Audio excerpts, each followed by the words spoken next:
Welcome, welcome, Mike Madrid. Molly, always great to be with you. Thank you so much for having me back. I wonder if we could talk about, I feel like we've seen splits in MAGA before, but I don't know that we've ever seen anything quite like this. And I'm going to refer to a political poll that we saw earlier in the week that showed that 1 in 5 self-proclaimed MAGAs want Donald Trump out of the war in Iran today, do not care, just over.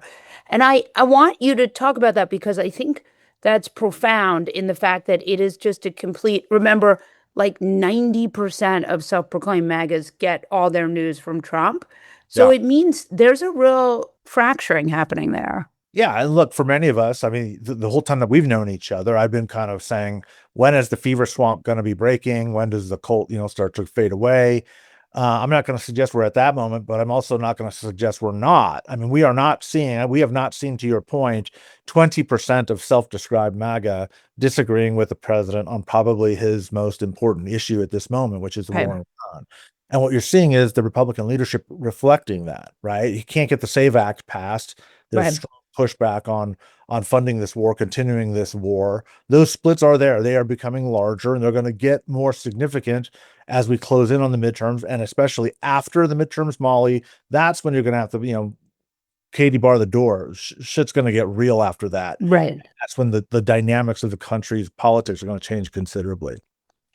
And so let's just talk about you do a lot of polling and a lot of work with Latino voters too, which I would love you to just explain to us what the Latino voting bloc looks like, how big it is, and Yeah. also sort of how it's grown over the last 10 years. Yeah, so that's a great question. So the Latino electorate, as we call it, is just surpassed the Black community vote as the largest ethnic minority voter group in 2020, and Wow. it's sitting at about 11 to 12% of the electorate. Now, a Wow. couple things about that. One is it's growing incredibly fast. It's picking up about 1% a year, which is it's not unprecedented, but it hasn't happened in probably 80, 90 years that a group is growing this fast. And perhaps more important is where it's at. Like of the 17 House races, something like 15 of them have Latino populations that are well larger than the margin of victory is going to be. So Latinos will determine how that vote breaks. It's the only voting group moving, Molly, in any meaningful way. It's like the last swing voter. Will determine the balance of power in the House, the Senate, and of course, key gubernatorial races. So the fact that it is there, that it's large, that it's unmoored, it's unanchored, it's the least partisan group in America, and it will be determining the balance of power, not just in this election, but in most elections going forward for the better part of our lifetimes now. So I want you to talk about Latino voters as a swing voting bloc Yeah. because Trump made crazy inroads with them, but that doesn't mean he gets to keep them, right? No, I would argue he'd already lost them, but this is really important, I think, for people to understand. If you're looking at Latinos as what they vote for, you're missing the point. Latino voters are voting against both parties. And they're historically moved away, as I wrote in my book and predicted, saying this shift is going to happen. Once it happened, I said that doesn't mean that they're Republicans. There's no evidence saying that they're Republicans. That again has created the shift left, which we saw in 2025 and we're likely to see in 2026.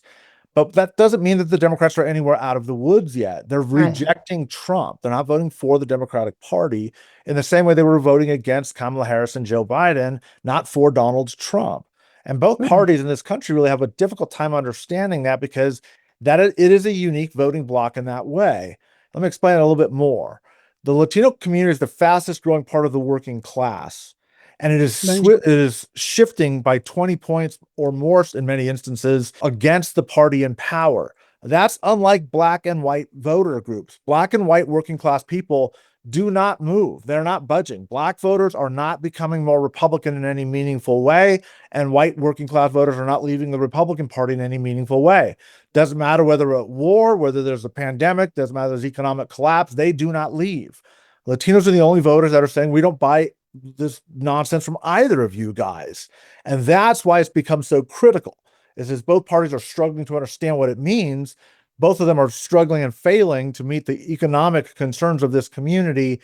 and Latino voters are rejecting whoever it is in power at any given time. Trump won those voters. How? I would argue that Kamala Harris and Joe Biden lost those voters. Okay. Donald Trump didn't win them. He was winning votes despite himself, not because of himself. That's why he's losing those voters now.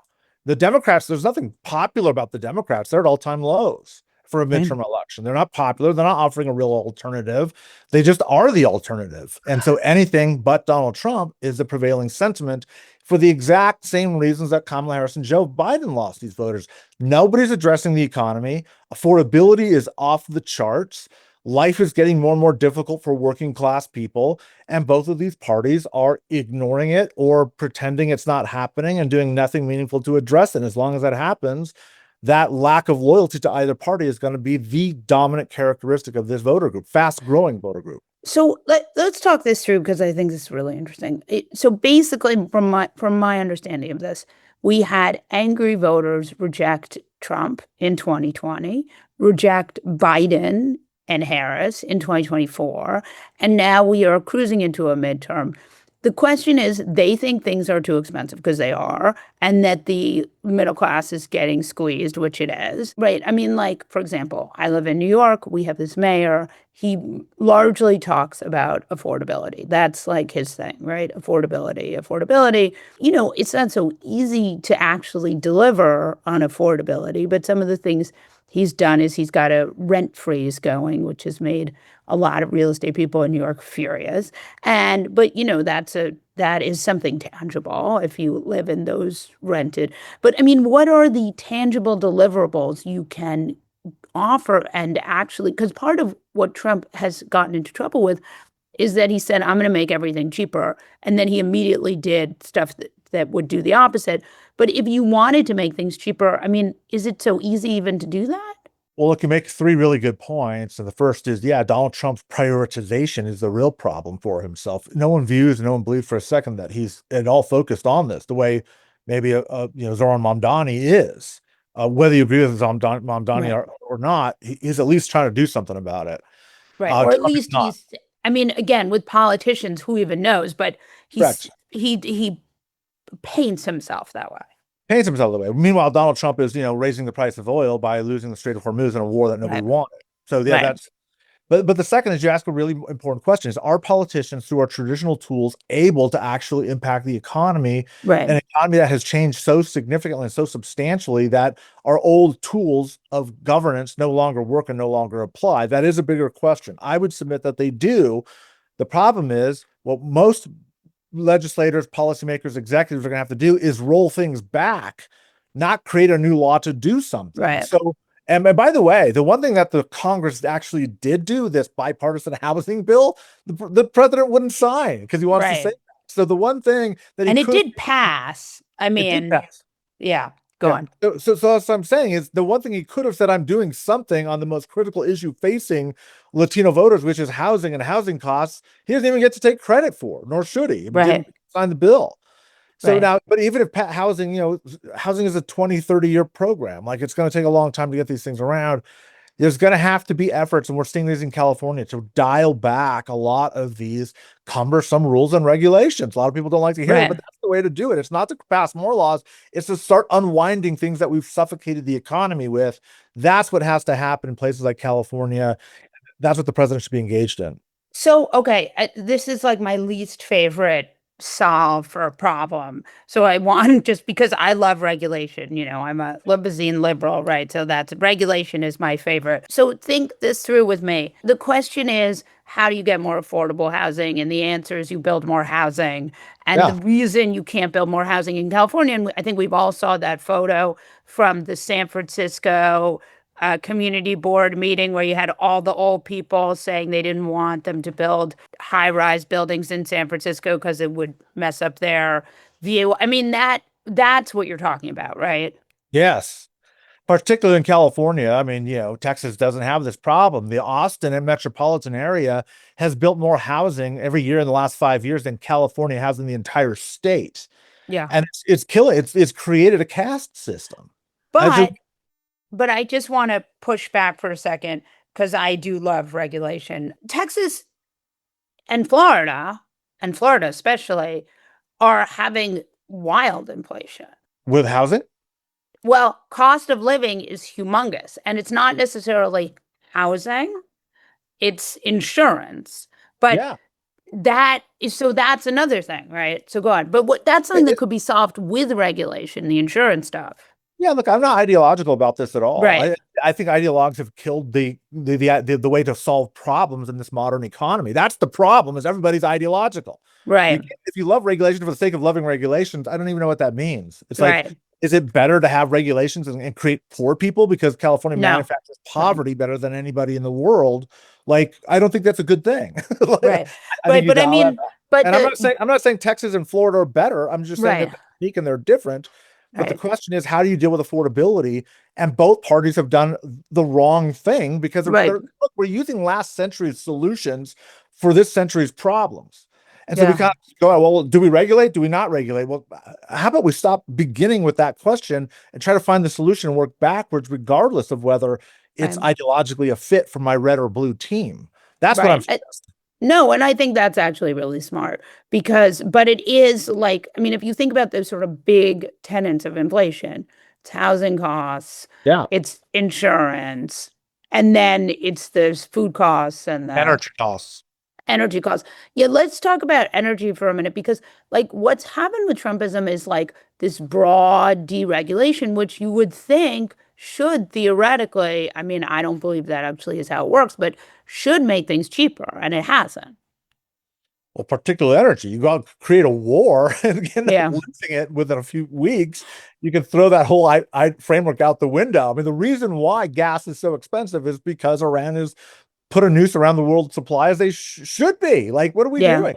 And so that I think is it's a uniquely incompetent, stupid effort that was done that kind of again is overshadowing everything. But look, our economy is it's a function of supply chains. Nobody's talking about the weakening currency value of the dollar. The dollar is right, collapsing right now, in large right, part because of Trump's policies. It's not entirely his fault, but most of it is. And yeah, we act like this aggressor nation, and you're forcing other nations to get off the petrodollar.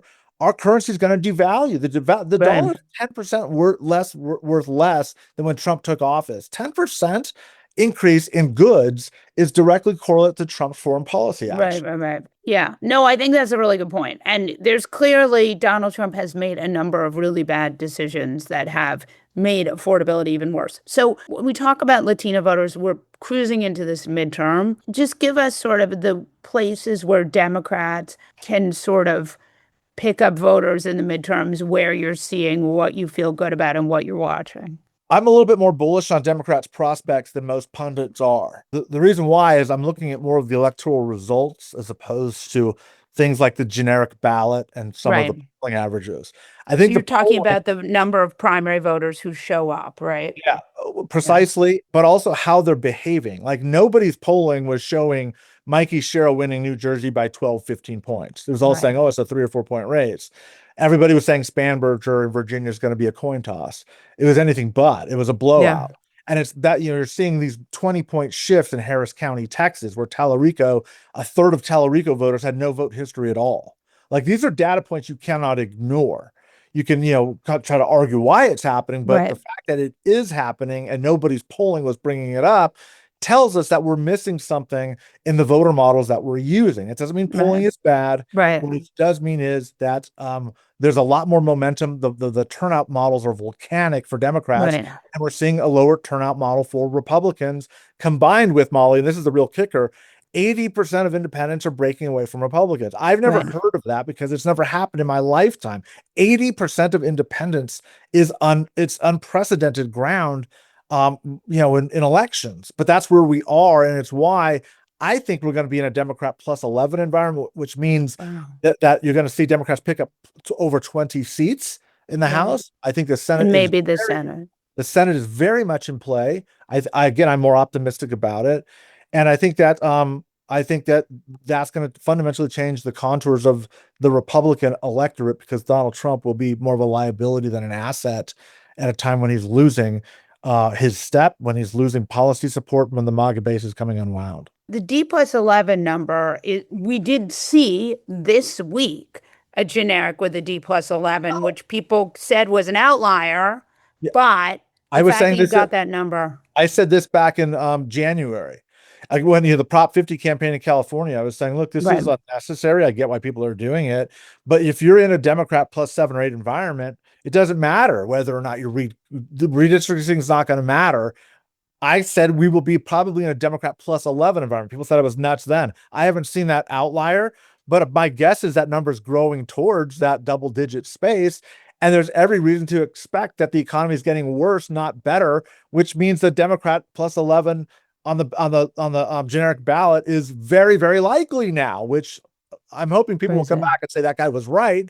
But everyone, of course, will say that they've been saying it all along the way. Right. And I want you to talk about these low frequency voters because what you're saying in Harris County, in Harris County, Texas, Texas. Yeah. is that you're seeing ones and twos, low frequency voters, non frequency voters, newly registered voters, the people who made Trump president and where the polling showed that Hillary was going to win, and actually it just did not poll those people. So is that what you're seeing on the Democratic side now? No, because what's happening is the opposite from what you and I have become accustomed to. The Trump era, one of the most fascinating things that's defining the Trump era is the Republican Party is now the beneficiary of high turnout elections, and Democrats are the beneficiaries of low turnout elections. Right. So just as you correctly pointed out, it's these low propensity, low information voters that put Donald Trump in the White House, Hmm. voting Republican. But now what we're seeing is in this environment is the Republicans face two problems. They're seeing defections from their own MAGA base, as you've been pointing out, and as marginal as it is, 20% or so, that's very consequential in an Yeah. election when you're having tough time in a low turnout election anyway. But Yeah. more importantly, they carved seats, especially in Latino districts like Texas, along the Rio Grande, out for themselves based off of this false presumption that these low propensity Latino voters were going Right. to not only be with them, but be with them in big turnout numbers. Right. Neither of those assumptions are panning out. In fact, the exact opposite is happening in Right. both. So this dummy mander, as people keep calling it, I Right. think rightfully so, you could see these seats that Republicans carved out for themselves, the Republicans losing at least two, maybe three seats, Right. and actually putting some of the seats that they In had to Texas. in Texas, the seats they had to weaken outside of that to carve these stronger Republican seats. If you went from a Republican plus 7 seat to a Republican plus 4 in order to give up those votes for another Republican seat in Texas, you're regretting that decision because Yeah. nobody viewed you as a competitive seat, and you are now. You absolutely Yeah. are. And in a D plus 11, so then make sense of the Mike Lawler seat. Because New York State has a bunch of seats that are tight. I mean, Mike Lawler should be losing that seat. And I mean, New York State may be weird, may be different. We've seen Now, that in other elections. What the do you think's Lawler seat, happening? there's only about 5 seats, and two of them are like in Long Island or New York Yeah. area. The other three are in like Orange County, California, or San Diego, where you have a high number of college educated professional class workers with blue collar workers. It's very, very rare. Only in New York and California. Lawler's one of those seats. But like I said, the defections that are coming tend to be college educated Republicans.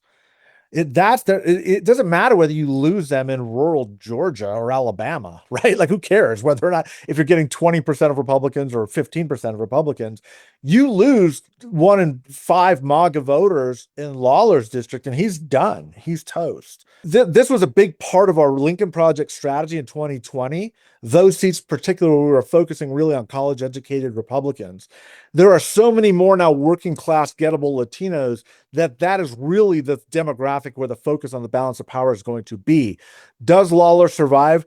Honestly, I haven't looked at that district too much. My guess is probably not, depending on the credibility of the Democratic candidate, just because the place where Republicans are losing support levels most amongst their own base are characterized by those Orange County, California, Long Island, New York districts like his. It would be malpractice if I didn't ask you about Tellerico. It is, in my mind, the least likely of those pickups because I think Alaska, Iowa, Ohio, more likely. Yeah.